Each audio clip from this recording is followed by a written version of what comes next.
Good afternoon.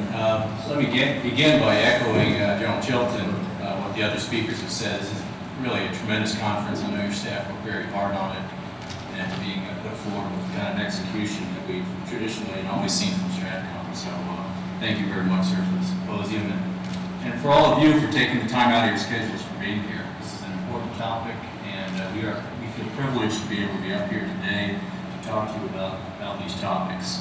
In his broad speech, President Obama chartered a new course for the United States. Like President Reagan before him, he spoke of the long-term flights to zero nuclear weapons. But he also made it very clear that as long as these weapons exist, the United States will maintain a safe, secure, and effective arsenal to deter any adversary and guarantee that defense to our allies. In pursuit of this agenda, there are two efforts underway that you know about, both of which will have major implications for the U.S. nuclear deterrent and for the infrastructure we employ to support that deterrent. First, as we discussed this morning, the Nuclear Posture Review will provide the necessary requirements that the NNSA will use in order to shape our nuclear security infrastructure.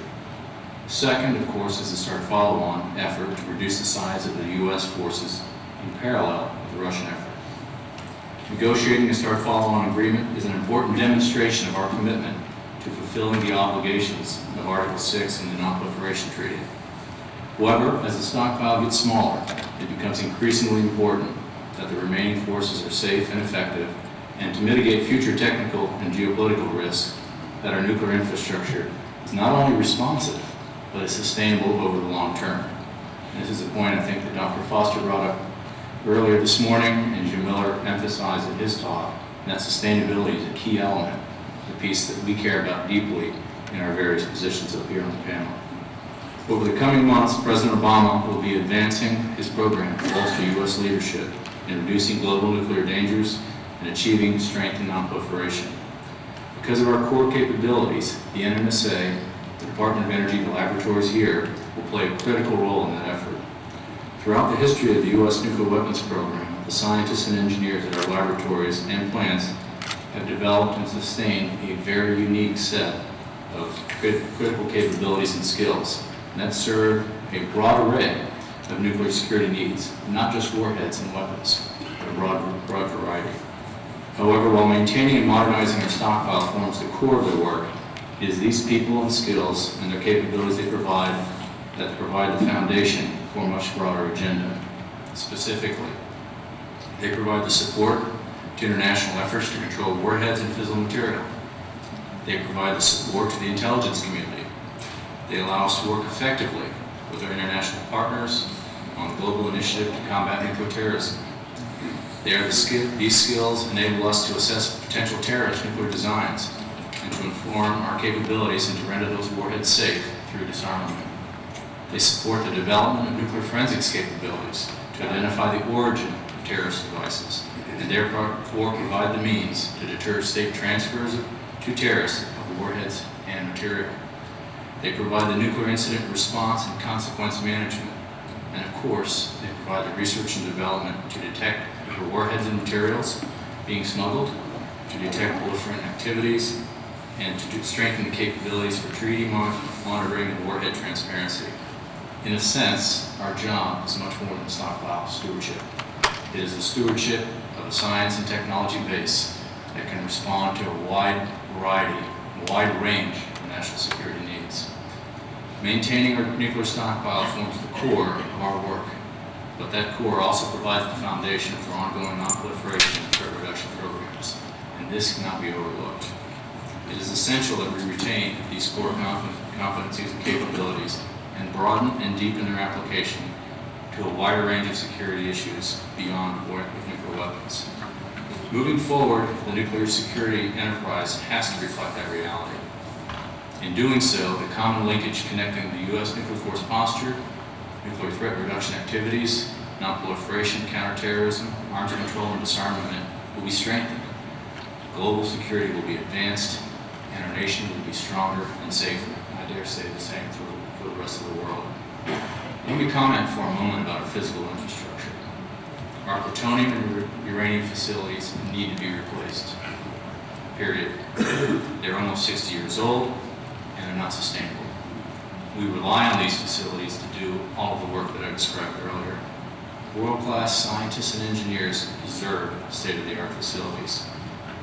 General Chilton asked this morning, how should we practice deterrent, and how should the practice of deterrence change in the future? Sure, that's a great question. And keeping with the Yogi Berra theme, Yogi once said, if you ask me anything I don't know, I'm not going to answer. So I don't think I can answer that question directly.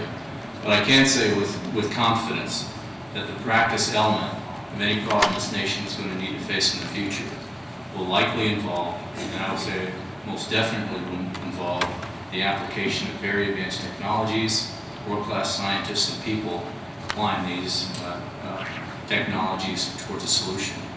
In fact, this is best described in a story. Many of you are familiar with the great success we had in shooting down a satellite early last year. That's part of the story. You probably have part of the story, but there's the rest of the story I want to enlighten you with. But let me start from the beginning for those of you that aren't familiar with this.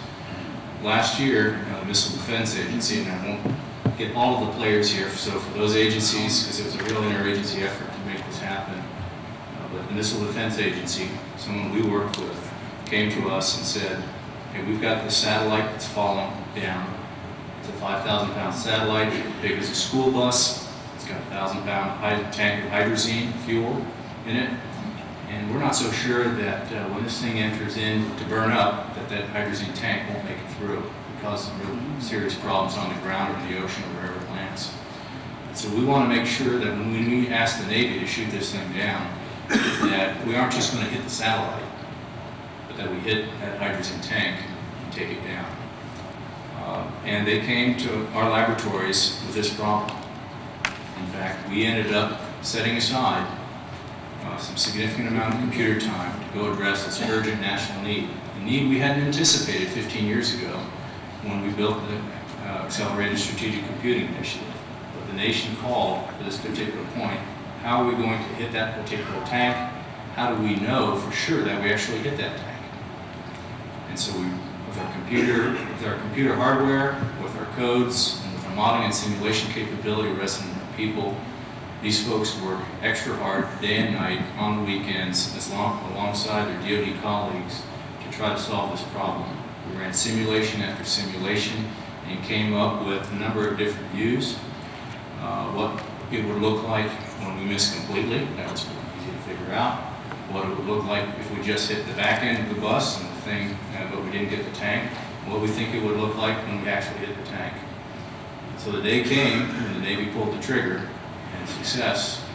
The information came down from our sensors and matched up literally one right on top of the other with respect to a direct hit on that tank.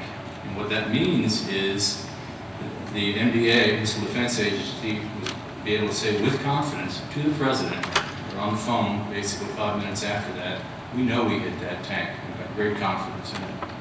As I said earlier, when we developed the Accelerated Strategic Computing Initiative to look at how do we take care of our stockpile in a world without underground testing, we never anticipated what it would take to do this.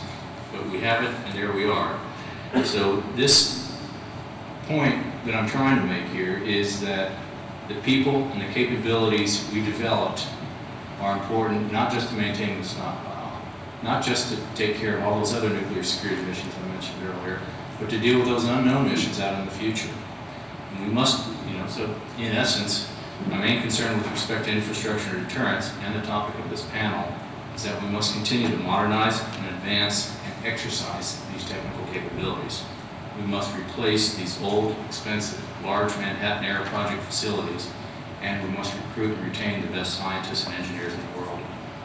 And in other words, in order to borrow another Yogi quote, 15 years from now, I want the NNSA administrator at that time to be able to say, we have deep depth in technology. So we'll turn it over to you, Bob, and